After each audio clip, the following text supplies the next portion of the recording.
Good evening, Grace Bible Church and friends of Grace. As you know, we are continuing our work in 2 Peter and have now come to chapter 2, verses 10 and 11. And as I've tried to make clear, this is not a sensational chapter designed to be the source material to beat up on bad teachers or even those who are in error. Rather, this is a very hard and taxing chapter. And it's specifically so because it speaks to those who have come within the church, within the local church context and the local body of Christ for the purpose of doing immeasurable harm. These aren't those who casually drifted in and they were confused or needed some further discipleship or they had doctrinal differences. These are those who came in with the intent to do harm, who came in to secretly introduce destructive heresies. And it's because of this that Peter is extremely firm in his language as he speaks of the false teacher's character and their conduct, and even the judgment that is awaiting them, a matter that he developed earlier in the chapter. So I hope we approach and walk through these elements with both humility and resolve. It really requires both. Some people get, again, charged up. We're going to pronounce judgments and really go after these false teachers and mimic the strong language of Peter. And to an extent, there is a place to engage in the fight, but to do so with humility and a recognition that this is what the Lord's people do. We engage as is necessary, but with humility and as much graciousness and brokenness as possible. So that being said, let's begin our high-level review of our work from this last Sunday and finish by considering some ways to respond in prayer. So at this point in our study, we're both halfway through the book of 2 Peter and halfway through chapter 2. And this second half of chapter 2 has, I think, a clear development to it that comes from the first portion of chapter 2, verse 10. So here we have Peter stating, "And especially those who go after the flesh and its corrupt lust and despise authority." So again, I think that's a defining element for the remainder of the chapter. I think the first part built up to this, and I think the remainder will speak to this. So again, "And especially those who go after the flesh and its corrupt lust and despise authority." So here we see two major character and conduct identifications of the false teacher: carnal pursuits of the flesh and despising authority. These two elements really frame the remainder of the chapter, and I've tried to demonstrate that by breaking the second half of the chapter up into three parts: two whats and a why. Those will become more plain as we continue our work, but two whats and a why. And this week our attention was on the first what, which is their despising of authority. Peter expresses in a very concise but dramatically insightful way how this reflects itself, how it works itself out. He states that the false teacher is daring, they're self-willed, and they do not tremble when blaspheming glorious ones. All expressions of their despising of authority. And I know this can be a difficult subject, and so I did choose to give a little bit of extra attention here on Sunday, and I'll give it a little bit of extra attention here as well at this time, because this can, again, be a difficult subject, and I think because, in part, for really cultural reasons. I think in other places in the world, they're not going to struggle in the same way that some of us do in the contemporary American culture in the United States. So that being said, I think it's part of our culture, including entertainment, popular culture as a whole, where the rebel and the resistor becomes the hero. We've talked about this, where those lines get blurred and the characteristics of the antagonist are assumed by the hero, and heroic-like actions sometimes are blurred over to the antagonist or the anti-hero, as it were. And also, I think part of the struggle is not just because of common culture and even entertainment and our stories and how we reflect on the world, but also because in the United States we do have a system of government that does give its citizens a voice to oppose and dispute our government's actions. So you might hear in the background occasionally, I've been hearing some honking today because we're immediately across the street from a polling place and we exercise these rights, and we are very proud, and people have worked very hard, even sacrificially to the point of death in some context, to provide us those liberties. And we're grateful for them, but sometimes it makes it hard when we're trying to parse those identities of Christian first, American second. So, again, part of this also comes from culture, entertainment, our ideals as U.S. citizens, but also because we all struggle with various measures of pride, and we don't always like submission. I think that's a common human experience, and something we have to recognize and submit ourselves to in obedience to the Lord first.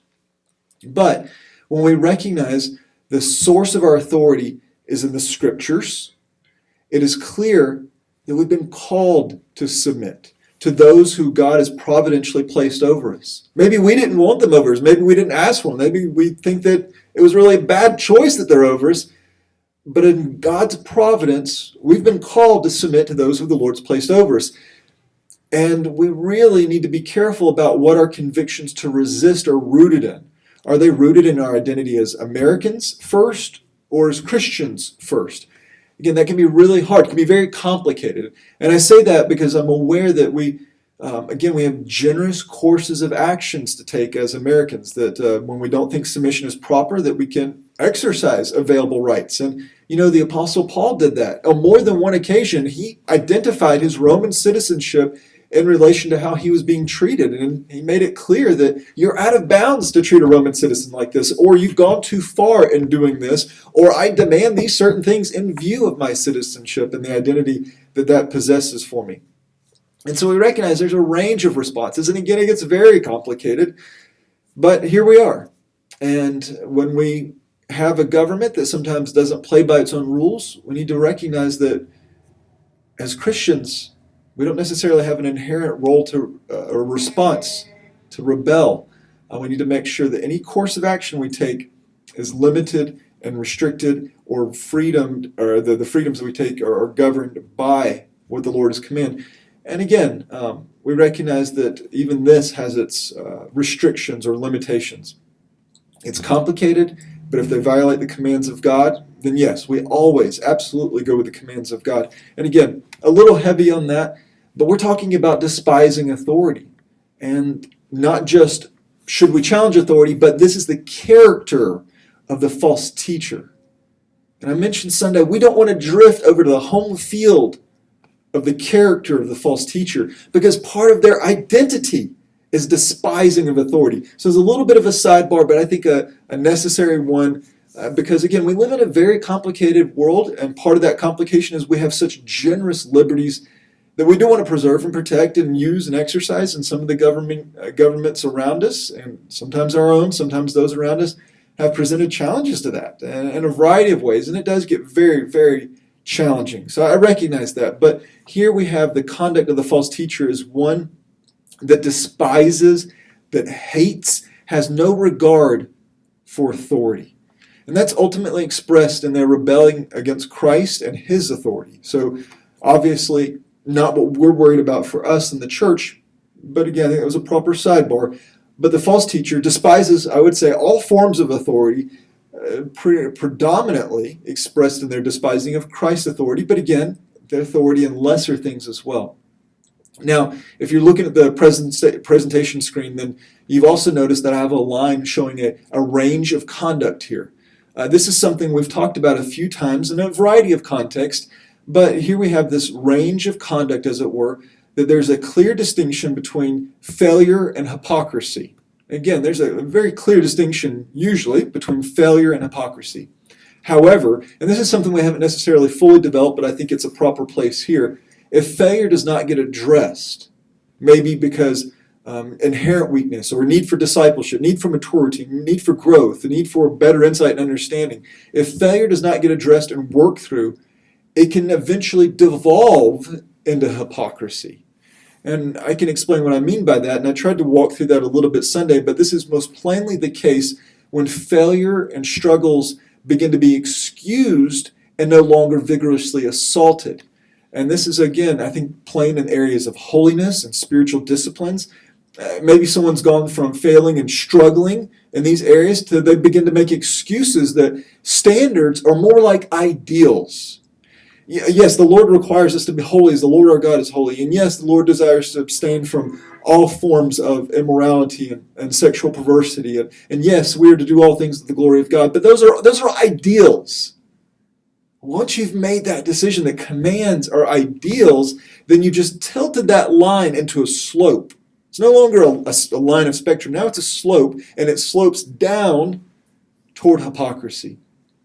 And its end, again, can go from failure to hypocrisy. Not always. Not always. Thanks be to God, not always. But it's not uncommon, which is, again, terrifying. And as I mentioned, that's the home field of the false teacher, which is why we have to guard ourselves and the variety of expressions of submitting to God's commands, including the commands to submit. But what does this have to do with despising of authority? Well, a failure to submit or struggle with the dynamic nature of obedience to God-ordained authority easily transfers over to the church and spiritual matters too. And it's a pervasive, again, struggle. I've mentioned that I think all Christians experience. I think American Christians, we experience it a little bit differently. So if we're going to speak to the dangers of the false teacher, then we need to be careful to recognize that Peter did not say that those who despise authority also are righteously judged. We mentioned this last Sunday. Again, you have the buildup of judgment of the angels, the judgment of Noah's generation, the judgment of the cities of the valley, Sodom and Gomorrah. And then he doesn't say, and by the way, those who despise authority and pursue carnal things of the flesh are also going to be judged. He says they are especially going to be judged. Now, that was specifically in the context of the false teacher. I think those are two identifying primary characteristics of the false teacher: despising authority and pursuing carnal lust of the flesh.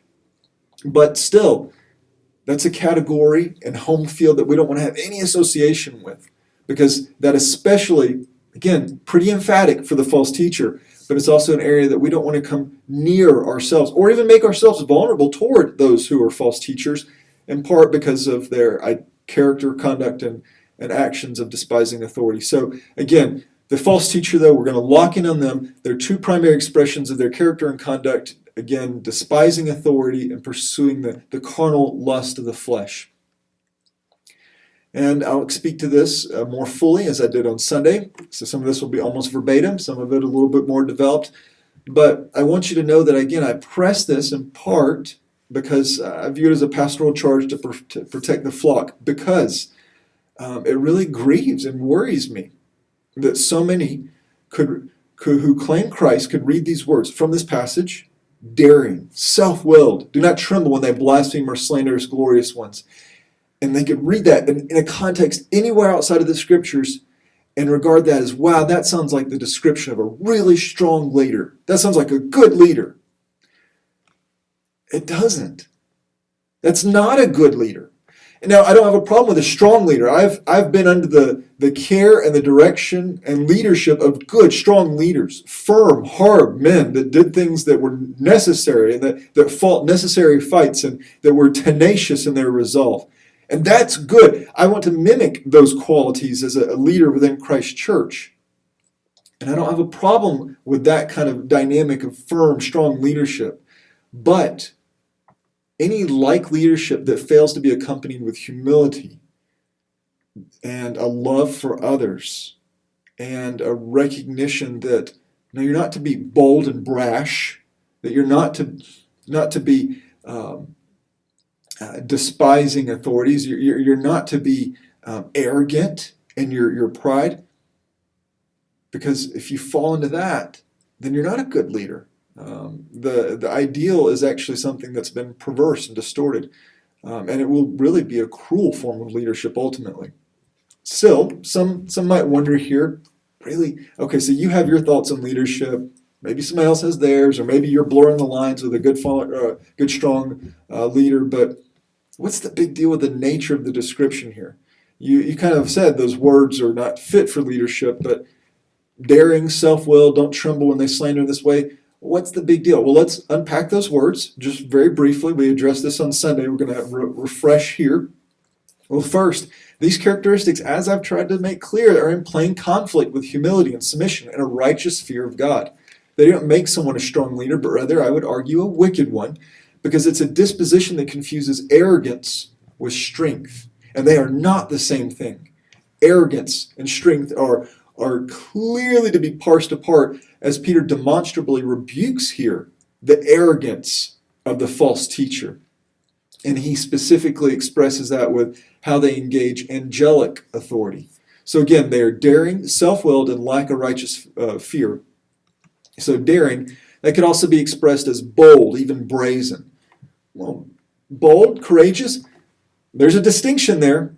Being bold in a righteous sense and a confidence rooted in God and His Word is not the same as being brazen and just lacking a proper respect for limits and the consequences thereof. Then you have self-willed, a way of expressing arrogance or seeing and accepting only one's own ways and conclusions. Really, you've become an authority unto yourself. And when you've done that, you don't have a proper regard for other authorities. Maybe those who have preceded you, maybe the foundations on which the authority structures have been built upon, maybe truth itself, as would be the case with a false teacher. Lacking a righteous fear, expressing the lack of an appreciation or understanding of a weighty or imminent threat in regards to the things of the Lord. So again, lacking a righteous fear, not trembling when you've gotten into something that's really beyond you, beyond your understanding, beyond your authority, beyond your power to engage and respond. So in unpacking these characteristics of the false teacher, namely their despising or dismissing due and proper authority, they are bold, self-willed, and without a righteous fear. They have found themselves to be the superior authority, and one which the rules of life and the responsibilities of life, the engagements and leadership, they just don't apply to them. Again, they're an authority to themselves. They are reckless fools, as it were. They have an elevated view of themselves in the most perverse ways, and it will destroy them, and they will destroy those who follow them as well. They're not simply being ignorant and ambitious. Rather, they're being spitefully ignorant and wickedly arrogant. And with this, Peter gives an extraordinary example, again, stating that they blaspheme glorious ones. They blaspheme glorious ones. This in the context in which they are not that's the context in which they're trembling. They're not trembling, but should be. And they're blaspheming glorious ones. These morbidly proud persons have no proper or even respectful fear, and they're blaspheming. They're slandering. They're maligning. They're speaking evil against the supernatural, specifically against fallen angels. And we can pause here for a second and be like, wait a second. You kept saying glorious ones. That's what the text says. It says glorious ones. And you just slid in there that they're speaking evil against the supernatural, specifically fallen angels. And I know that concluding that glorious ones is a way of speaking about demons, or that concluding that glorious ones is a way about speaking of demons here, it might sound strange. And I understand. And I wrestled through that tension myself. And that was no small part of my study and preparation, engaging with others. And is that really speaking about demons? Why? Or is that just because it's popular conclusion, or is there roots and expositional ties we can make here? Why this? Well, we worked through this a little bit on Sunday, and it's probably, from what I've been able to observe, it's the most common conclusion by well-respected commentators and teachers. Not everyone, and that's not an authority unto itself, but it does speak to a lot of people have wrestled through this, and we've come to a similar conclusion that this is specifically fallen angels. Again, not everyone's going to land there. It's a place for you to maybe wrestle through as well, but it was the conclusion we worked through on Sunday, and I think the most consistent element or conclusion that fits in this context and flow of 2 Peter chapter 2, verses 10 and 11. So, with that being said, why might a wicked false teacher slander or belittle or blaspheme fallen angels? Aren't they on the same home team? Aren't they working in tandem to attempt to undermine, destroy, and do harm to Christ's church? Well, in a sense, absolutely. Same goal, same objective, but not same team necessarily. They don't necessarily inherently work together. And I gave the example of the sons of Sceva in Acts chapter 19, verses 11 to 16. And probably very familiar with that story. If not, it's a simple one to follow. Where you have these Jewish exorcists attempting to cast out demons in the name of Christ, who Paul preaches. Their efforts fail. They end up leaving beaten up, beaten, naked, fleeing. It's a terrible circumstance. So they obviously failed in their efforts. But what if they had not? And that's what I want to propose. not a hypothetical for them, but for the false teacher and their arrogant treatment of fallen angels. What might have the response have been if these Jewish exorcists who demanded certain things of fallen angels had been successful? Well, likely they would have secured quite a reputation, wouldn't they? And I propose that this is a major motivating factor of the false teachers blaspheming fallen angels, securing the reputation of being powerful and authoritative.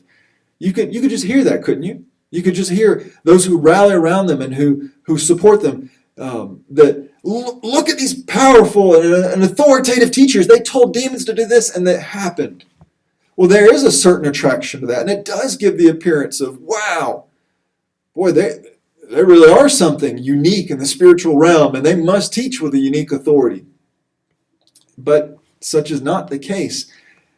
Rather, I would argue they are so brash, so brazen, so self-persuaded, arrogant, and proud that they have convinced themselves of their authority, or that at the least they can successfully get away with taking these arrogant actions.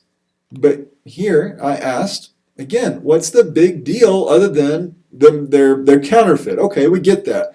And their counterfeit nature is dabbling in some very dangerous things. Okay, we get that.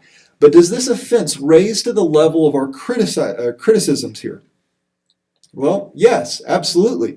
As Peter makes it quite clear that they are so arrogantly proud that they do not realize their conduct should bring them to the point of trembling.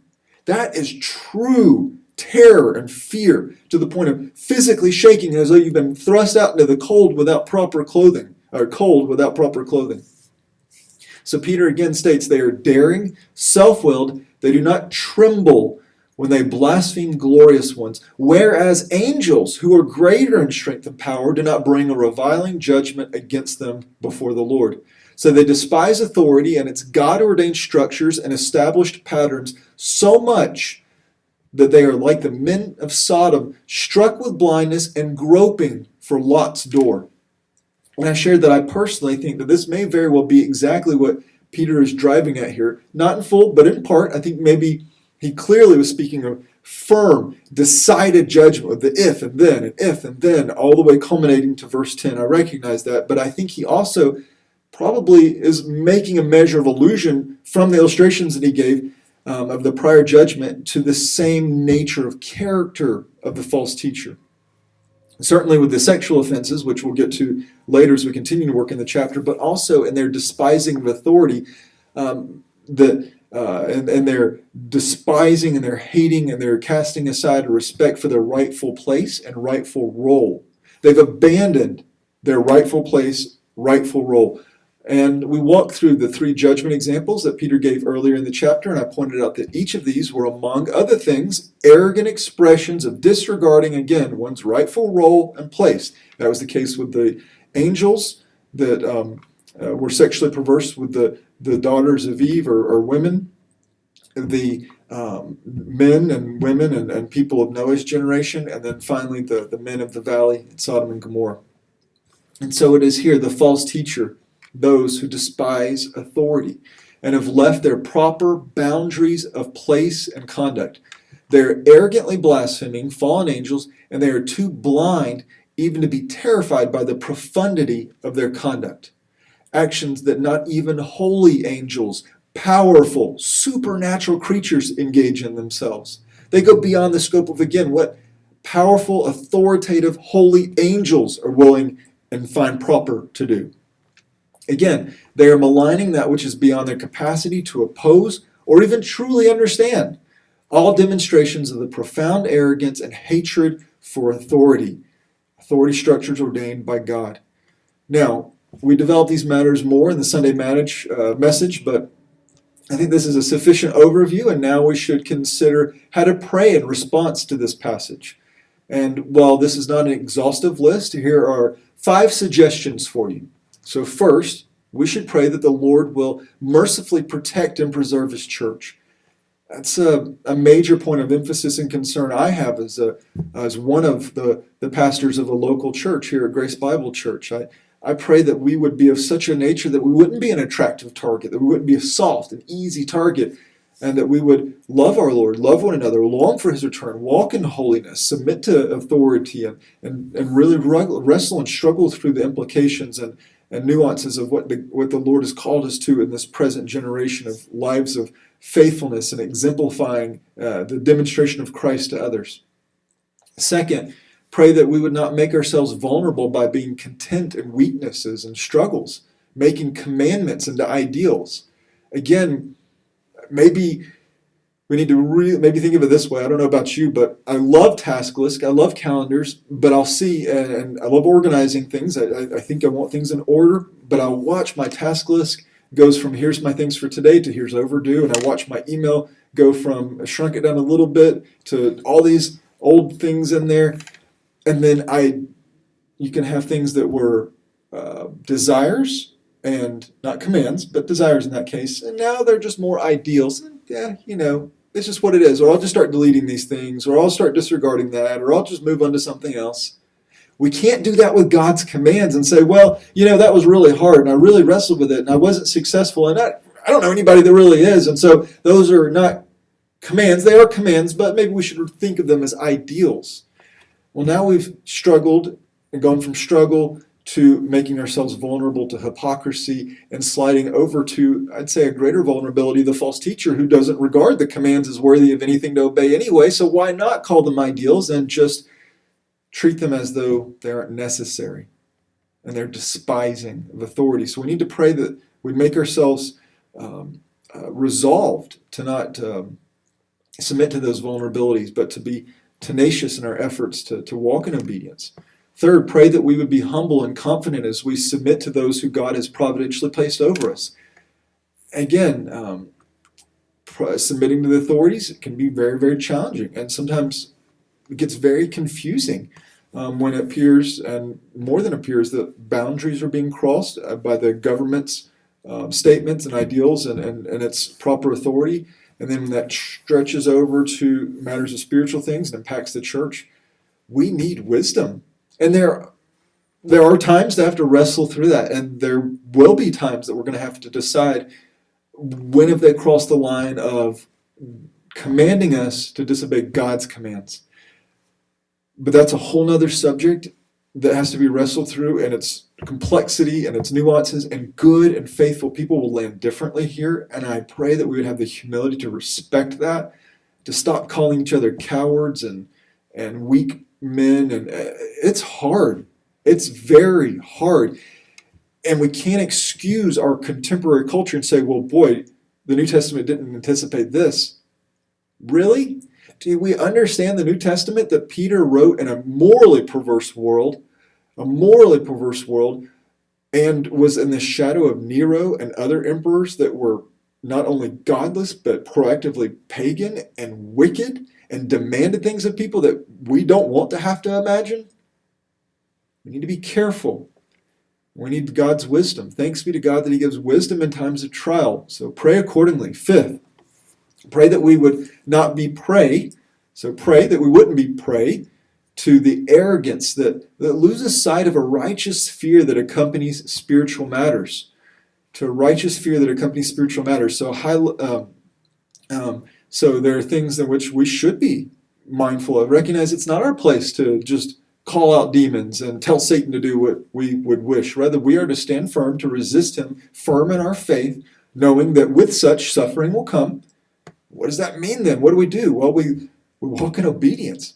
We read and study the scriptures. We obey in our daily lives. We pursue lives of holiness. We have lives of prayer. We have commitments to the local church and fellowship and study and praying and teaching and walking and speaking into one another's lives. We do our work well and under the glory of God. We resist in these ways by obedience and confidence in Christ, not by telling Satan to do what we would demand of him to do, or thinking that we can authoritatively blaspheme or slander or belittle fallen angels. So again, we need a righteous fear of God. We need to pray that we would maintain a proper humility and not develop an arrogance in these areas as well. So a little bit long, and for that I do apologize. I think I went a little bit long on Sunday, so maybe this is in proportion, but it's a high-level summary. Some points of application through prayer, And I hope this proves helpful to you as you think about these things and as you pray about these things. They are challenging, and the false teacher is a frightening threat, but the Lord loves and will keep and preserve his church, and we need to pray that we be found faithful and pleasing to him, looking to his return. So again, I hope this is helpful. I hope that it helps you, if nothing else, to think about these things, to direct your attention in prayer. Grace and peace to you all.